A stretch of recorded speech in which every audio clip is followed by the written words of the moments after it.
नमस्कार। एक बहुत पुरानी कहावत है कि अगर आप दूसरों के लिए गड्ढा खोदते हैं तो उसमें गिरने के आपके चांसेस ज्यादा हो जाते हैं। ठीक यही बात लोग पाकिस्तान के लिए बोल रहे हैं।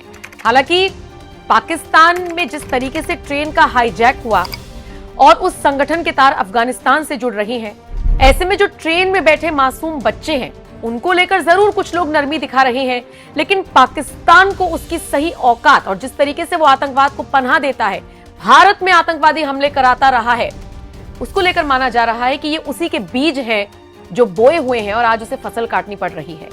क्या है पूरी खबर और इस पर पूरी अपडेट मैं आपको विस्तार से बताती हूं। दरअसल पाकिस्तान के बलूचिस्तान में बलूच लिबरेशन आर्मी ने एक ट्रेन को हाईजैक कर लिया। बीएलए शॉर्ट फॉर्म में इसे बीएलए कहा जा रहा है। बीएलए ने तो कहा है कि हमने 214 यात्रियों को बंधक बना रखा है, जबकि सेना का दावा है कि उन्होंने 104 बंधकों को छुड़ाया है। बीएलए दावा कर रहा है कि 30 पाकिस्तानी सैनिक मारे गए हैं और यह भी कहा गया है चेतावनी देते हुए कि अगर पाक सेना ने बीएलए के किसी भी सदस्य के खिलाफ कोई एक्शन लिया तो हम सारे बंधकों को मार देंगे।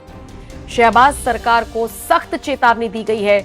अफगानिस्तान से इस पूरे हाईजैक के तार जुड़ रही हैं, जिसके बाद से ही लोग ये कह रहे हैं कि तालिबान खत्म कर देगा पाकिस्तान को। तालिबान इस वक्त पाकिस्तान को निशाने पर लिए हुए हैं और ये उसी का नतीजा है कि इतने बड़े पैमाने पर ट्रेन को हाईजैक कर लिया गया। बताया तो ये भी जा रहा है कि जिस वक्त ट्रेन को हाईजैक किया गया उसमें लगभग 400 पैसेंजर्स मौजूद थे। जाफर एक्सप्रेस ट्रेन है जिसको हाईजैक किया गया है। 214 पाकिस्तानी नागरिकों को बंधक बनाया गया है, ये बीएलए की तरफ से कहा गया है। बंधकों में सेना के जवान, अर्धसैनिक बल, पुलिस और खुफिया एजेंसियों के अधिकारी भी शामिल हैं। पाकिस्तान के 30 से ज्यादा सैनिकों को मारा जा चुका है, ये बीएलए दावा कर रहा है। फिलहाल यूएन इस पूरे घटनाक्रम की निंदा कर रहा है, भारत में भी इसकी चर्चा हो रही है।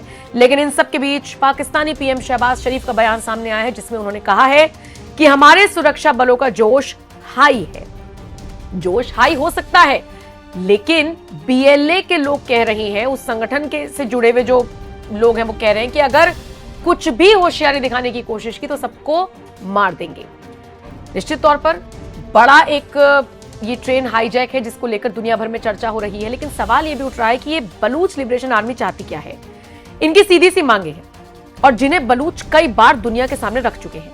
इनका कहना है कि बलूचिस्तान जिस तरह से अलग प्रांत, अलग देश उसे ये मानते हैं, एक अलग सरकार वहां पर चलती है, तो बलूचों को पहली और सबसे बड़ी मांग तो यही चाहिए कि बलूचिस्तान में पाकिस्तान की किसी भी एजेंसी या सुरक्षा एजेंसी का कोई भी नुमाइंदा नहीं होना चाहिए। अपनी आजादी की जंग लड़ रही हैं बलूच और बीएलए उसी दिशा में आगे बढ़ते हुए इस ट्रेन को हाईजैक कर चुका है। पहली मांग यही है, हमें अलग कीजिए, हमें पाकिस्तान का कोई अधिकारी, कोई ब्यूरोक्रेट, हमें कोई कुछ नहीं चाहिए। इसके अलावा ये मांग तो क्योंकि बहुत सालों से उठ रही है, इसके अलावा कई सारे ऐसे प्रोजेक्ट हैं जैसे चीन के साथ सीपीईसी प्रोजेक्ट चल रही है। प्रोजेक्ट से उनके खनिजों का दोहन हो रहा है। इसी वजह से बड़ी संख्या में इस समुदाय के लोग आगे आए हैं कि इसको रोका जाए। कुल मिलाकर देखा जाए तो ये विवाद बहुत पुराना है, लेकिन अब इसे एक बड़ा नाम दे दिया जा रहा है इस ट्रेन को हाईजैक करने के बाद। अपडेट जो भी आएगी आप तक जरूर पहुंचाएंगे। बाकी आप इस खबर पर क्या राय रखते हैं जरूर बताएं।